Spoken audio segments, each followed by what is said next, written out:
Good morning, good afternoon, good evening, everybody, wherever you are in the world.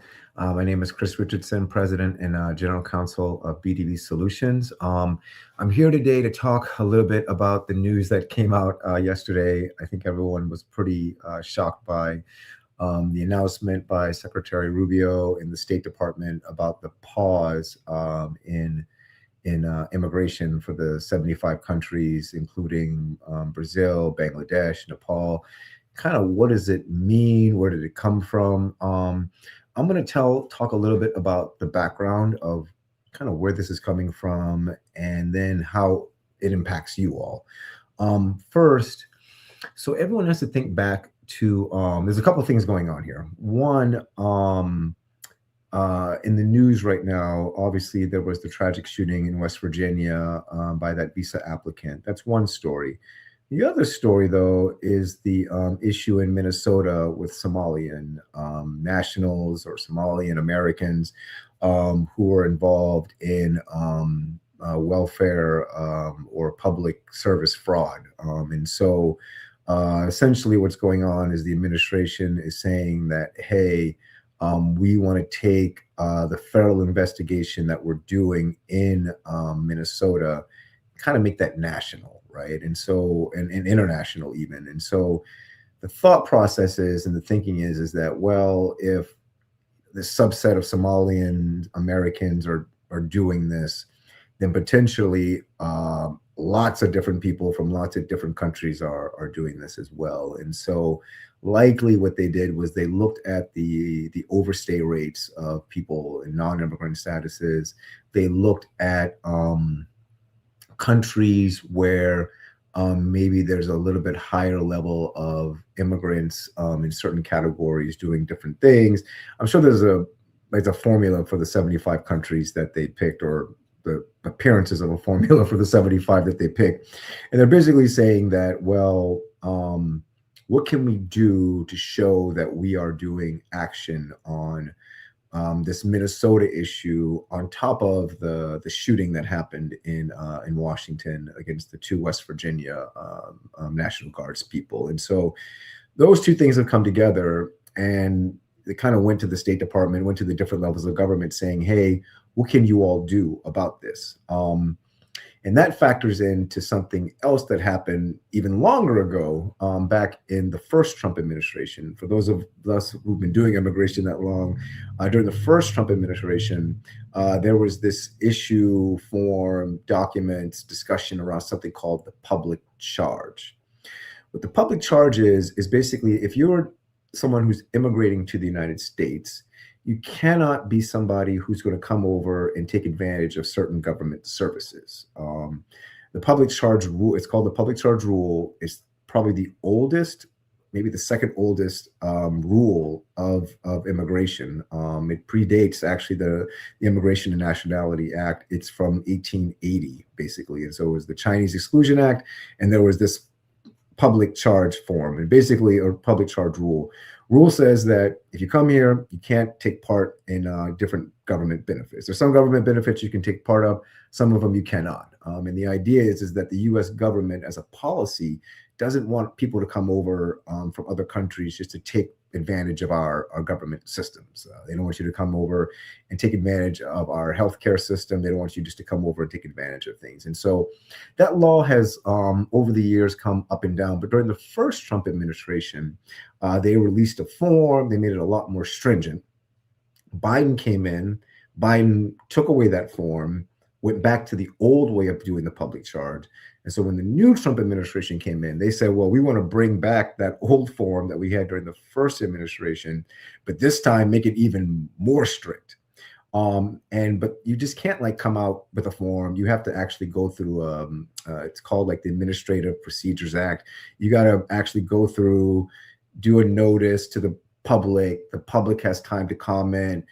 You have to study it. You have to show different actions. And so the government has been doing all of this stuff to try to write new proposals and new rules around the public charge form. But that probably won't be announced for another couple of months. In light of all this stuff going on in Minnesota and all the stuff that happened with the two National Guardsmen in West Virginia, the administration wanted to show and demonstrate that, hey, we're acting on this now. We're doing something about what's going on in Minnesota now. And the way to do that is by putting a complete pause on green cards from these specific countries, with the idea that once the form and the new public charge rules come out, then they'll lift that ban, or the temporary pause. And so that's the background of what's really going on. You have a system, you have things going on in Minnesota. The government wants to show that they're acting, but they don't want to wait for the new public charge form to come out. And so the first question I've gotten is from lots of people is, so Chris, is this a permanent ban? No, I don't believe it's a permanent ban for lots of different reasons. One, people in government are telling me it's not a permanent ban, but two, if they wanted a permanent ban, they would have done like an actual travel ban. President knows how to do a travel ban. They would just do a travel ban saying, "Yep, individuals from these 75 countries, you can't immigrate to the U.S." It's a temporary pause, very similar to likely what they did last year with the J's, F's, and M's, where they waited for a brief period, put in this pause, studied what they wanted to study, do what they wanted to do, and then they lifted that pause once they got their new rules in place. And so that's what this is. This is a temporary pause until they get the new rules in place with the public charge. It might be a couple of weeks, it might be a couple of months, a couple of weeks or a couple of months. Hard to know, but that's basically what's going on here. Another question that we're getting is, does it apply to dual nationals? If you're a dual citizen of another country, can you continue to use your other passport? Yes. Another question that we've gotten are LCs still being approved and processed? Are I-140 still being approved and processed? Can I still file? Absolutely. This pause only impacts at the end of your process. Not saying that isn't bad either, but you can still file the labor certification, no impact. You can still file your I-140, no impact. You can still file your case, even no impact. The issue is at the very, very end of the process. Once you can even go for an interview, but the thing is that they can't issue the visa until this pause is lifted. And if anything, this will put additional pressure on people at the State Department to get the rules in place, because they've been kind of dragging their foot, not necessarily dragging their foot, but it's taken a long time to get the public charge rules in place. And so the government really wants the State Department to get those rules out on the public charge. And so once that happens, whole set of other problems that we're probably going to have to deal with and talk about. But once that happens, the travel ban itself will be lifted. And so we will still, as BDV, continue filing LCs. We will continue filing I-140s. If the opportunity arises, we'll still file 485s and DS-160s. And you'll still interview probably. But the problem is that, and they may even issue it, but they can't actually give you the physical visa to let you travel until the pause is lifted. And that includes premium processing as well. You can still do premium processing. You can still do your second payments and file your I-140s. Absolutely, even with the travel ban. In fact, I encourage you to do that, because if things change or if anything happens with a different change in rule, the people who are locked in, those folks are going to be always or mostly okay, or usually okay. And so it is important that if you have an I-140 that's about to file, go ahead and do your second payment and go ahead and get it filed, because this pause, again, it's only a pause, impacts people at the end of the process, not during the process. And the people who are in the process can still file. A question that we're getting is, can we get a refund, or can I get a partial refund? This is a temporary pause. The government's rules come up, they come down, they change. As a company and as a lawyer and as somebody who's been in government, I've seen lots and lots of changes over these past 15 years. Some things are one way, some are another, but it's always constantly changing. And when you work with a company like BDV, the one thing that we like to stress to everybody and to really stress to our clients and those that we work with is that immigration is a really hard process, right? Like I don't go into it promising anybody that an outcome. I have no idea what the Trump administration is going to do. Like I had no idea what the Biden administration was going to do. But what I can promise you is that you have the best and smartest people in immigration and the best and smartest people in this field really working on your behalf, really working to push your case. And even now with our government relations team in Washington, D.C., we are advocating every day for our clients from all of them from the 75 countries to try to get this ban lifted or this pause lifted as fast as possible. And so for us, the big thing is that this is temporary. It'll probably be, but it's temporary, but only temporary for the people at the end of the process. If you're already in process, if you've already filed your I-140, if you're about to file your I-140, you can still do all of those things. It really is about the people at the end of the process. And even those people, I think that the State Department will put in a lot of energy and time to get caught up because the State Department and USCIS, despite all the things going on, they're still committed to making sure that all of EB3 numbers are utilized and all the immigrant numbers are still utilized. And so we'll have to see what the new public charge rule will be. There will be a rule that will come out. It'll probably be for those of us who were around during the last form, it'll probably be a pretty extensive form that everyone's going to have to fill out. We're all going to have to work together to get that form filled out, and we'll have to be creative like we were the last time. The great thing about working with a company like BDV is that we've been there, we've been through it, we've done it before, and we're always thinking of different ways and paths to help our clients navigate the immigration process, whether it be the public charge, whether it be medical plans that are covered, or whatever things or challenges that arise. And so to recap, it's a temporary pause. It isn't something that's going to be a forever pause. It actually doesn't impact non-immigrant visas. It only impacts immigrant visas like EB3 unskilled. If you have a recently approved I-140, if you are in the LC stage, labor certification stage, things will definitely continue moving. Your case isn't stopped. You'll still get your I-140 approved. You'll still get your LC approved. It's really, again, just about the last part of the process.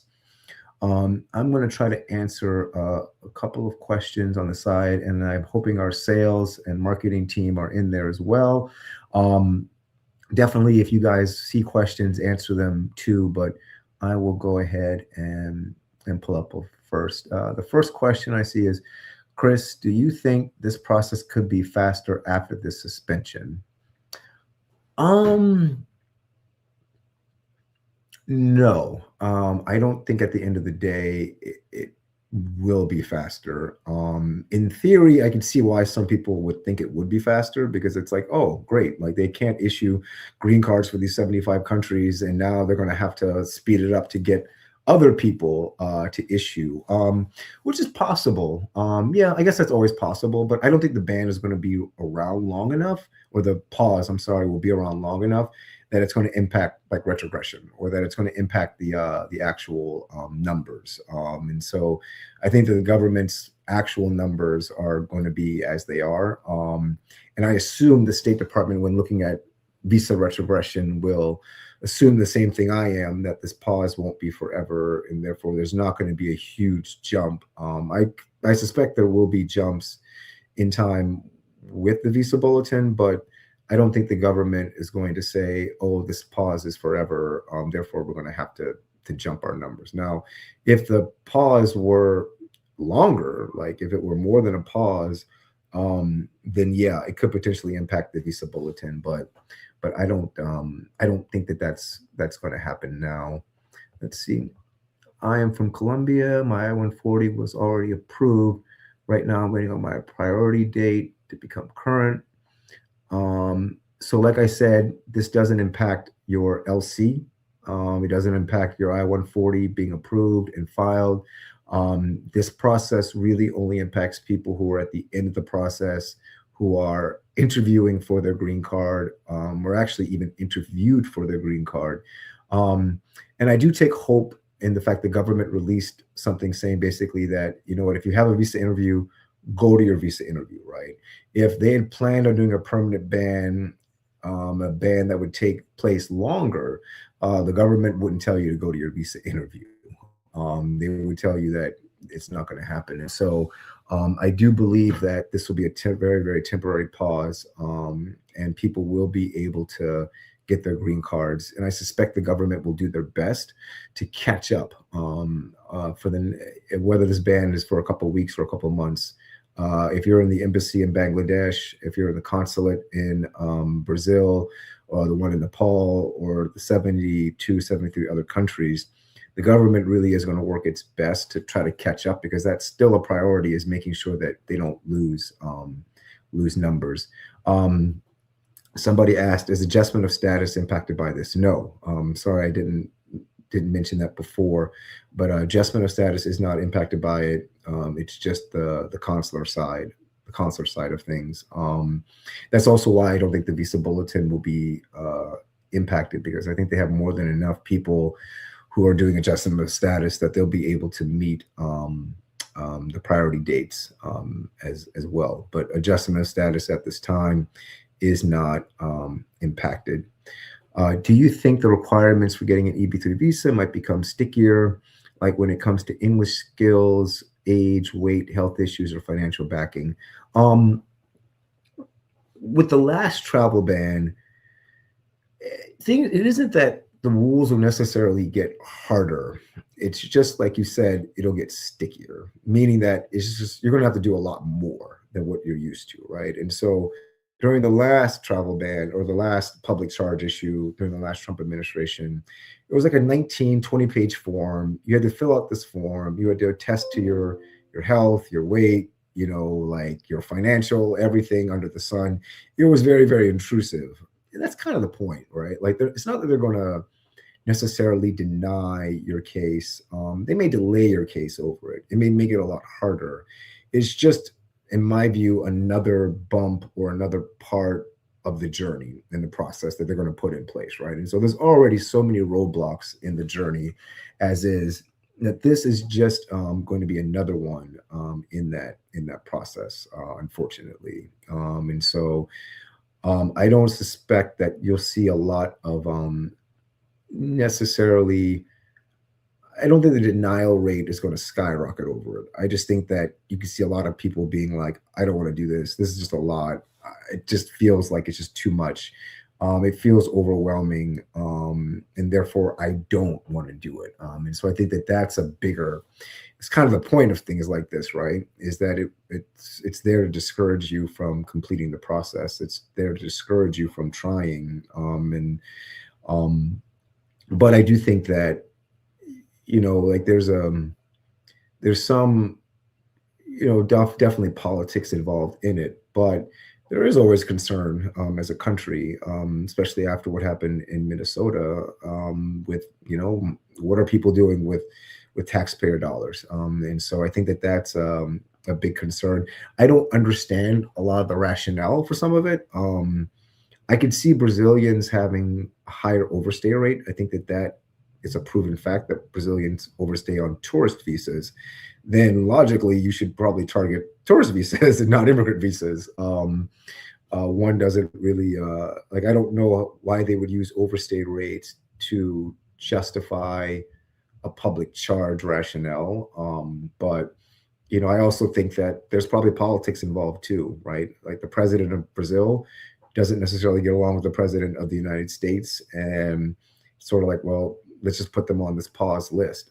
But again, I think this pause is temporary, and I don't envision it being longer than a couple of months at the most. But warning that there probably will be other rules coming along that will make the process, like Pedro said, a little bit stickier than what it was before. Let's see here. Hi, I applied for EB3 in September 2023 in Bangladesh.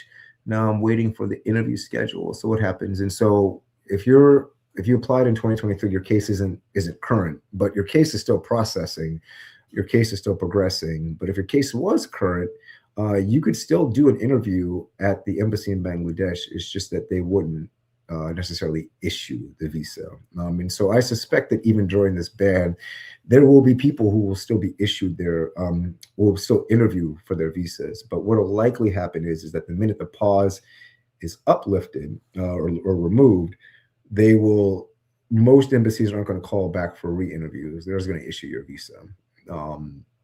That's what happened during when we moved from Trump to Biden, and even during some of the Trump administration, the last Trump administration, when they lifted these bans, they just issued the visas because no one wants to like call people back in for a second interview. Some might, but I suspect that most people, you'll interview when the ban gets lifted, they'll just issue you your visa. We're going to see a flood of visas probably issued after the pause gets lifted, and so that's the way to really think about it. I answered the question about is the adjustment of status impacted? It is not. Let's see here. So one thing that someone did ask is about the lower wages. It's no secret that an unskilled job sometimes has lower wages. And what we generally do is we encourage spouses to get jobs too. We work with the employers. I just want to reassure our clients that whatever the rule is, just like the last time there was a Trump administration, whatever it is that they come up with, we'll find a way to navigate it. We'll find a way to get through it. We will think of creative ways to navigate the law to help people overcome any kind of public charge hold. Let's see, lots of questions about our adjustment of status impacted. Again, adjustment of status are not impacted at all. Someone is asking, so you're saying that there will be changes to the public charge rule. Any idea of what those rules will be? I got none. I've heard rumors. I think we all have heard rumors about what the new public charge rules will be.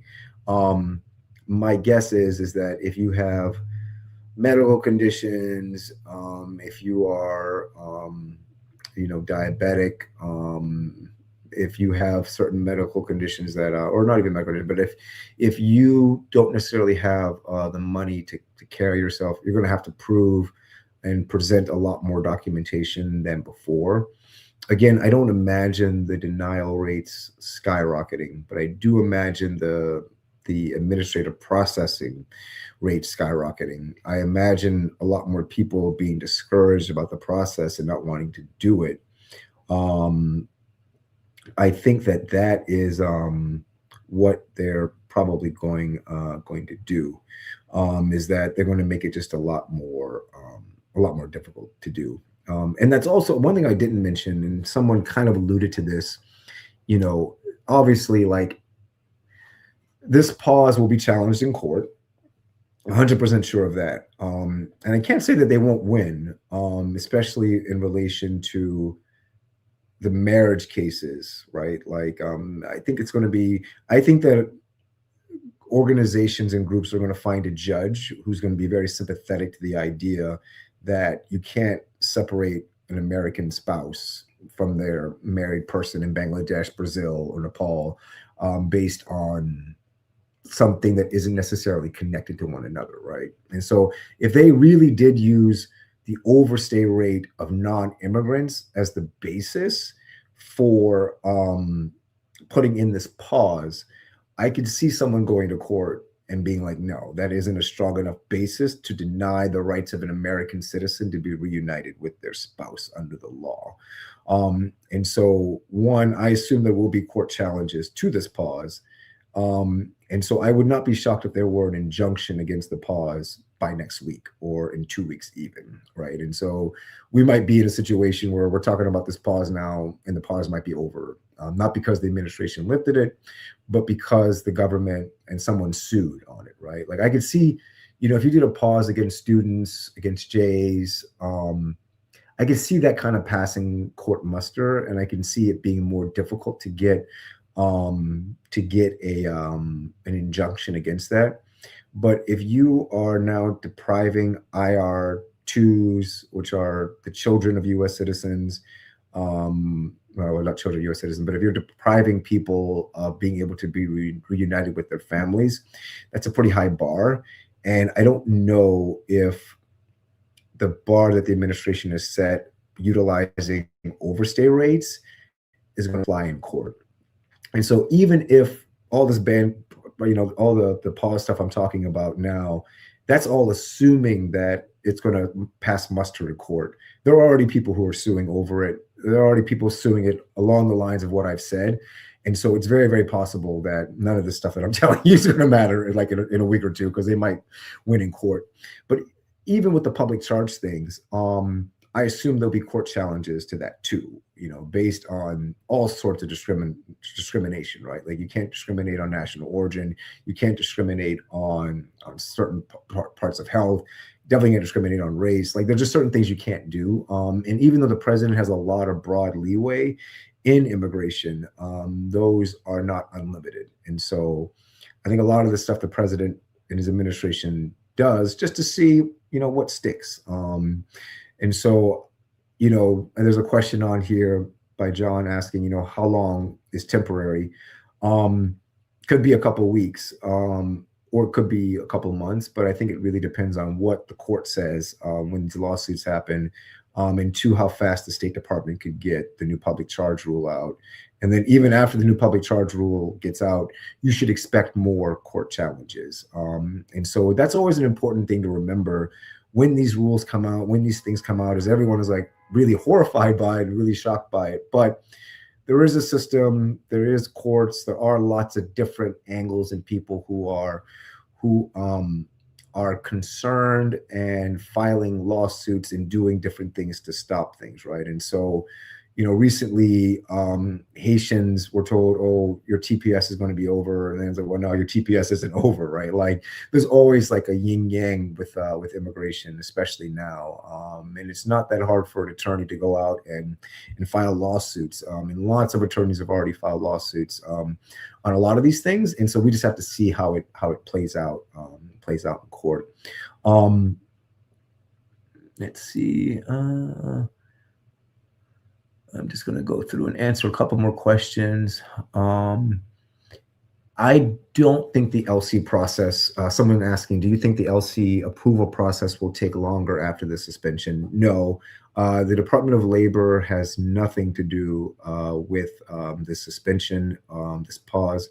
The two departments are completely separate. In fact, I suspect that the Department of Labor, their processes should be improving just because they have their own internal things that they're doing to improve the process.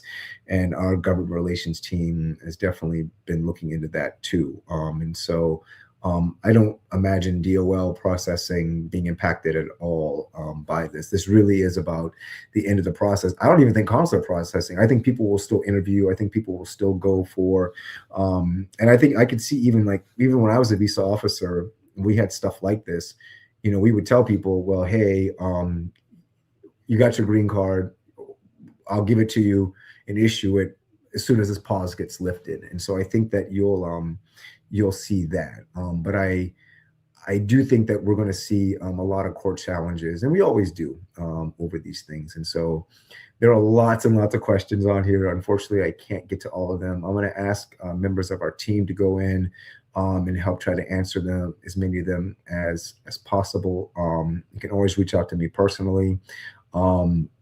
Anything I can do to help answer questions, I absolutely love doing it. And we also, as a team and as a company, really want to help add as much transparency and get as much information out there as possible. I always say this, I know our competitors are listening in. Hi, everybody. Because they also need good information too, so they can share it with their clients. Immigration really is like this really tough, rough, and tumble situation and system that we're all going through right now. But at BDV, we're committed to helping people navigate this process and get through this process. Listen, I wake up every morning waiting for what new story is going to come out. But I told the people at BDV this, that, if I'm going to go through difficult things like this in life, I'm glad to go through it with all of you. Whether it be the staff at BDV or our clients. I think we're all in this together.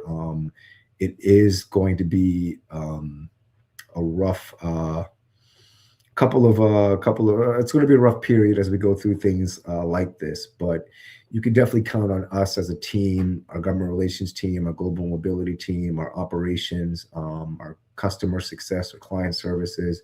You can definitely count on us to try to help you navigate this process as much as possible.